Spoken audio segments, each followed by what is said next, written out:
What is up, Frag fam? Corbin here again from Northwest Scent. So it is Monday, which means it is time for the weekly fragrance haul. This is going to be episode 9, and we actually have 12 fragrances that we picked up here within the last week. So this could potentially be one of the biggest hauls yet, which I feel like I've been saying that most weeks, but it's honestly true. You know, I've just been getting a lot of fragrances in lately.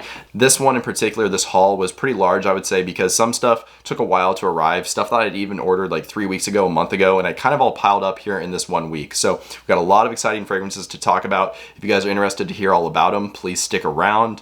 But first, let's roll that intro.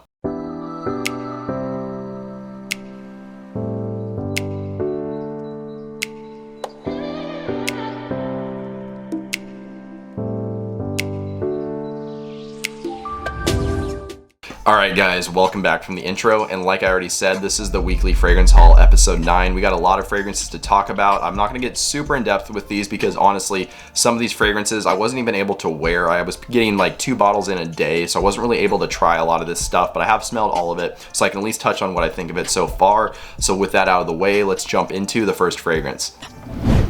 And starting us off with the first fragrance, we're going to be going in chronological order of how I received these. So this was the first bottle I picked up within this haul. This is coming from the house of Maison Martin Margiela. This is Replica at the Barbers. I don't know if this is discontinued or not. You can't find this at most of the retailers that sell the Replica fragrances, but this thing smells honestly fantastic. It honestly does smell familiar, and it just really epitomizes what in my opinion, is a barbershop fragrance. This is very creamy and soapy. It literally smells like shaving foam, and you know, that's why it's called At the Barbers. You actually get a leather note in here as well, so it's even trying to replicate the smell of those like old barber leather chairs that you see. So really nice scent. Like I said, creamy. There is a nice spiciness to it. You get some tonka bean that is providing that spiciness with a touch of sweetness, but this has all the traditional barbershop notes like lavender and oak moss. You get a little bit of bitter orange as your citrus. There's some basil in here giving you kind of this herbaceous quality. And like I said, it's just a clean shaving foam style of barbershop fragrance with a leathery touch. So really nice.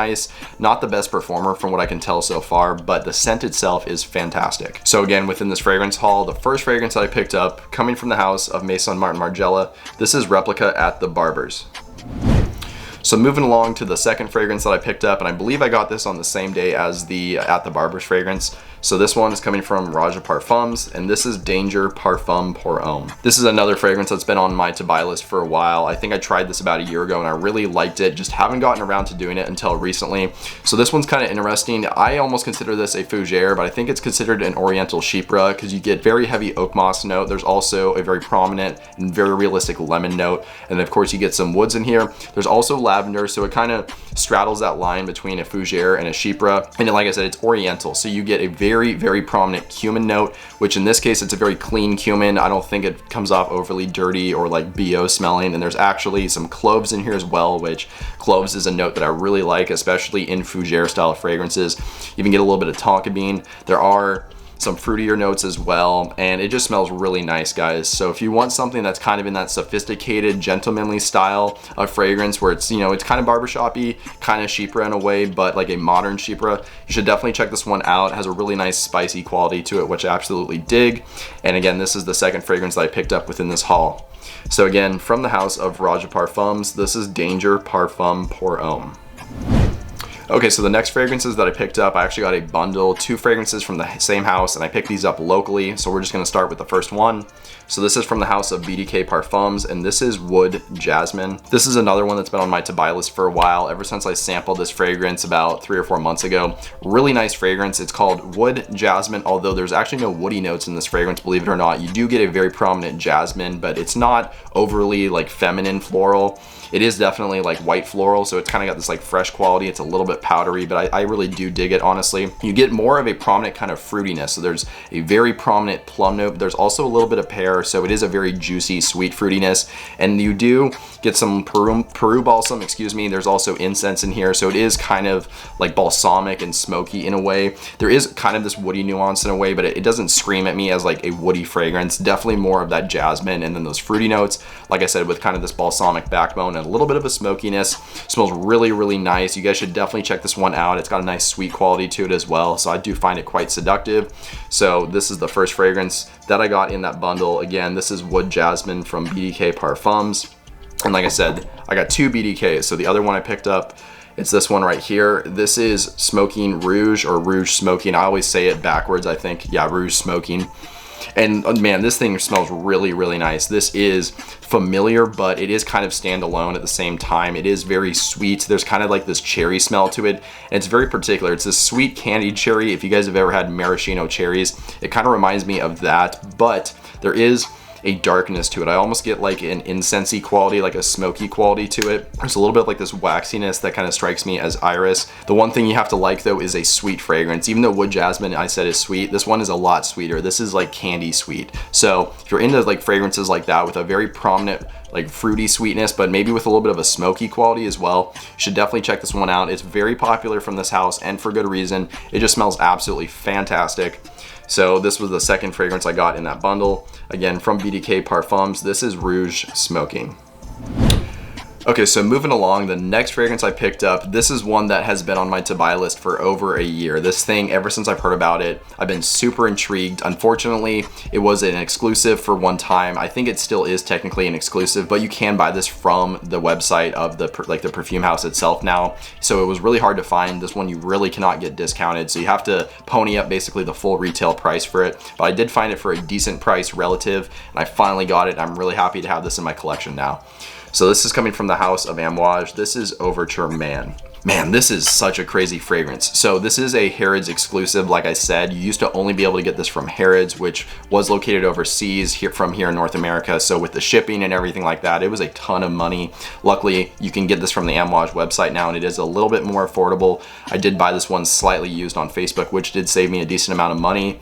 As far as the scent goes, this thing is crazy. So you get this very kind of, I would say, bitter cognac. Sometimes cognac comes across fruity in a way and sweet. I don't really get much sweetness in this fragrance at all. It is definitely more of like a harsh booziness, but not in a bad way. It just adds a very classy and I would say more mature vibe to this fragrance. You get a ton of spices. So you get cumin in here, there's nutmeg, cardamom, and then some saffron. So it does have, I would say, kind of a Middle Eastern vibe to it because of all those different spices. It's almost like a boozy spice market, but you also get some resins in here like myrrh. So you do kind of get like a slight vanilla quality in a way with this resinous feel, but it's not super prominent. This is, like I said, it's really not a sweet fragrance. And then one of the standout notes for me is a smoke accord that they say, and to me it's almost like a lit cigarette style of smoke. It's not like incense, it smells like a true smoke, but I think it just adds this unique quality to it. There's even some animal notes, which there is a dirty kind of animalic side to this fragrance, in particular on your skin. I noticed I don't really get so much of that on the paper, but when I actually do wear it, it's definitely present.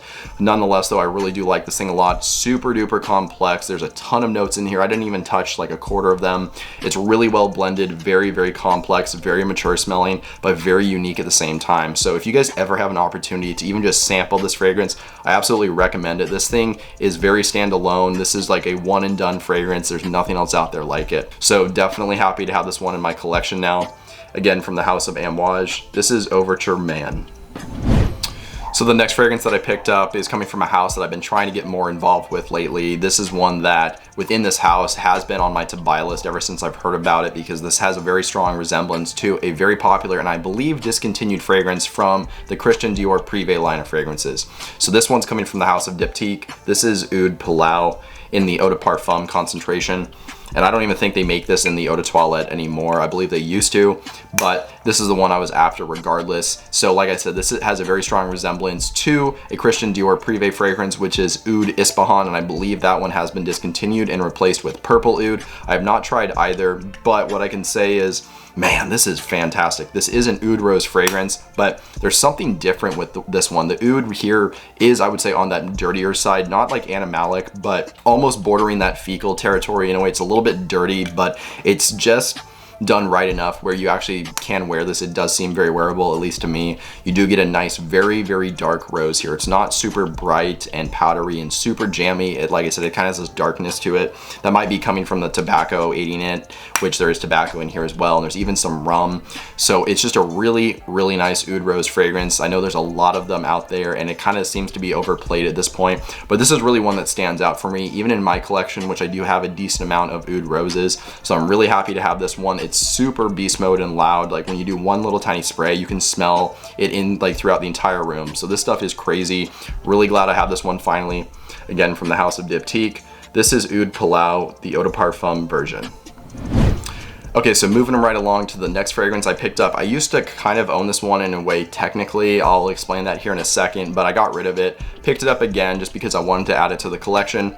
So this is coming from the house of Chanel. This is Allure Homme Sport Cologne. Now, what I mean by I used to technically own this is there's the Cologne, which is this one, and then there's the Cologne Sport. They both come in these clear bottles. The only difference is actually the lettering, literally where it says Cologne and Cologne Sport.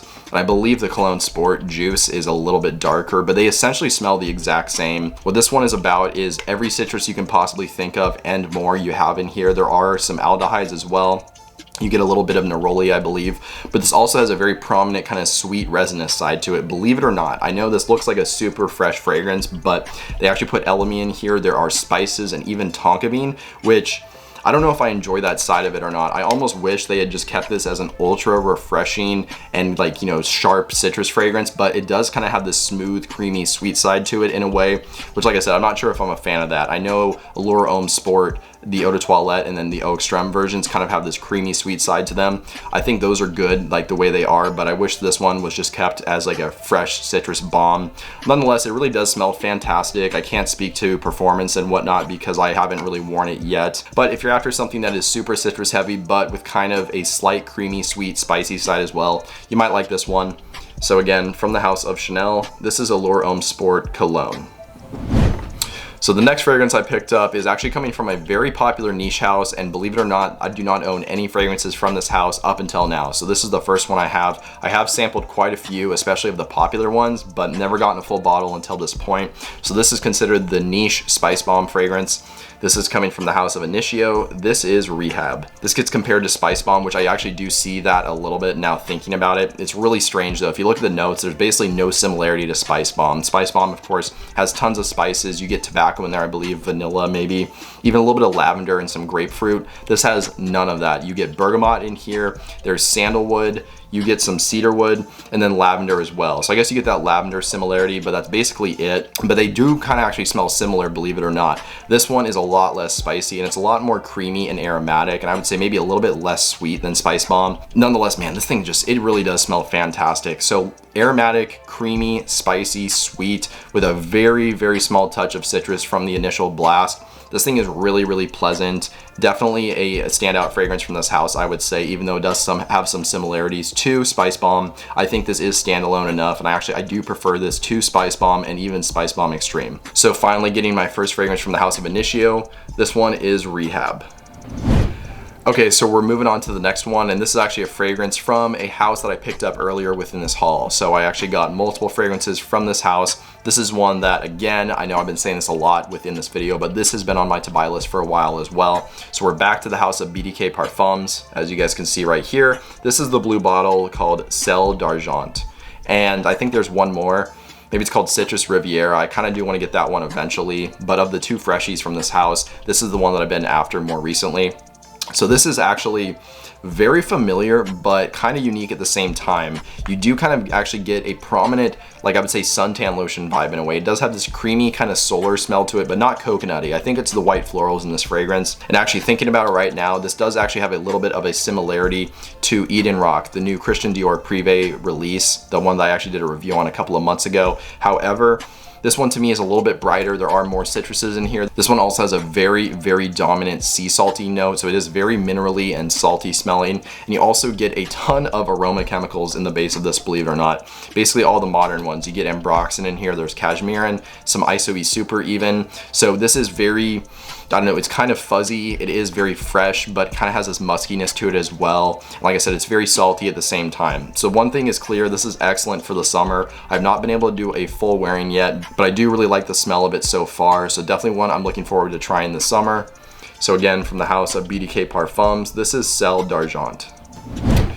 Man, guys, I feel like we're running through a marathon here, going through all of these new pickups. Nonetheless, we're on to number, I think this is 10 within this haul of 12 fragrances. So this isn't a fragrance that I've really been looking for a while, but I found a really good deal, and I have heard good things about it in the past, so I went ahead and picked it up.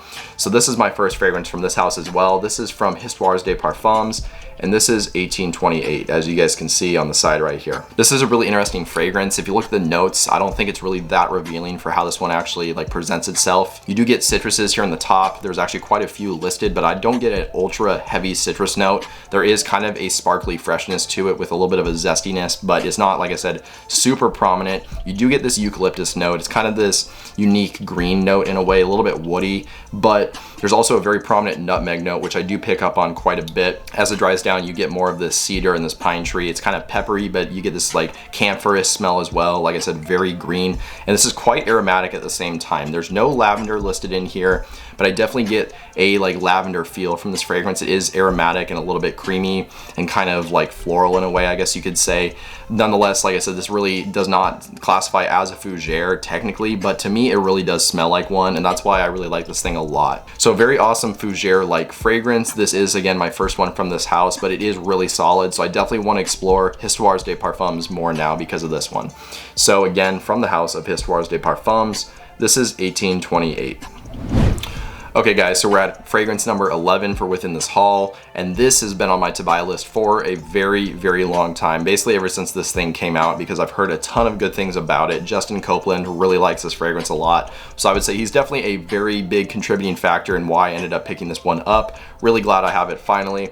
From Roja Parfums, this is Burlington 1819. Man, this is a very interesting freshie, if you can even classify it as a freshie. It is very zesty and citrusy at the top. In particular, I get a very prominent grapefruit. It has that very unique kind of bitter quality to it, but it is a little bit sweet at the same time. But even from the get-go, you can kind of detect this like heavier nature to it, and in particular when it dries down, it does start warming up a little bit, but I still do kind of get hints and peaks of that citrus opening throughout the life of this fragrance. I haven't gotten super familiar with it yet, and frankly I don't know the entire note breakdown, but what I can say is this is a freshie with a ton of depth, and it is really unique. I've actually never smelled anything like it, and for a fresh citrusy fragrance, I think that is pretty hard to do. So I definitely give Roja Parfums props for being able to accomplish something like that, a freshie with a unique twist and some depth as well. So again, really glad to finally have this one in my collection from the house of Roja Parfums. This is Burlington 1819. Alright guys, so we finally made it to the last fragrance, and actually I used to own this one, however I ended up getting rid of it, and I still don't really know what made me sell it off and everything, but I really did like it quite a bit. I ended up missing it, which is why I have it back in my collection now, and I can definitely say it is here to stay going forward. So this is coming from the house of Memo Paris, called Russian Leather. Man, this smells fantastic guys. There's not much of an emphasis on the leather here, I will be honest. It is kind of a misnomer. I don't really care though, because like I said, it smells fantastic. You get some pine tree in here. There is a cypress tree as well. You get a ton of herbs like basil, and then there's rosemary. You even get some like fern in here, some kind of fern accord they're going after, which, you know, I would actually call this a fougere fragrance. There is lavender in here as well. You do get some tonka bean. So besides the oak moss that it's missing, this really is like a full-on fougere fragrance with a very heavy focus again on those green notes. There is mint in here as well. So to me, this actually smells icy in a way, not super minty, but like I said, it's like very icy. And with that combining with the green notes, this really kind of takes you to like a cold, like snowed covered forest in a way. Really, really nice fragrance. Very, very transportive. You guys should really check this one out. I would say it's pretty underrated from this house, and in particular this line. So absolutely glad to have this one to get back in my collection again. From the house of Memo Paris, this is Russian Leather. Well, all right guys, there you go. We covered all the fragrances I picked up within the last week. I would be really curious to know about the fragrances you guys have been picking up more recently. Are you going after more fall and winter oriented fragrances, trying to get ahead again for this upcoming fall and winter? Or are you guys still focusing on fragrances for this summer that we're about to hit here real soon? I'd be really curious to know. Again, let me know in the comments section down below. And I hope you guys enjoyed this video. And if you did, I would really appreciate dropping a like just to show your support. And then that way more people can see my videos on YouTube. Additionally, if you want to write that comment, or maybe just let me know any other thoughts, as well as some new video ideas or topics, that would be great too. And since you're down there doing all that stuff, if you've not already, if you could hit the subscribe button and then the bell notification, that would be amazing. That way you stay up to date on new videos whenever they get released going forward. But with all that out of the way, that's all I really have for you guys today. So I hope you have a good one. Stay healthy, stay wealthy, and smell great.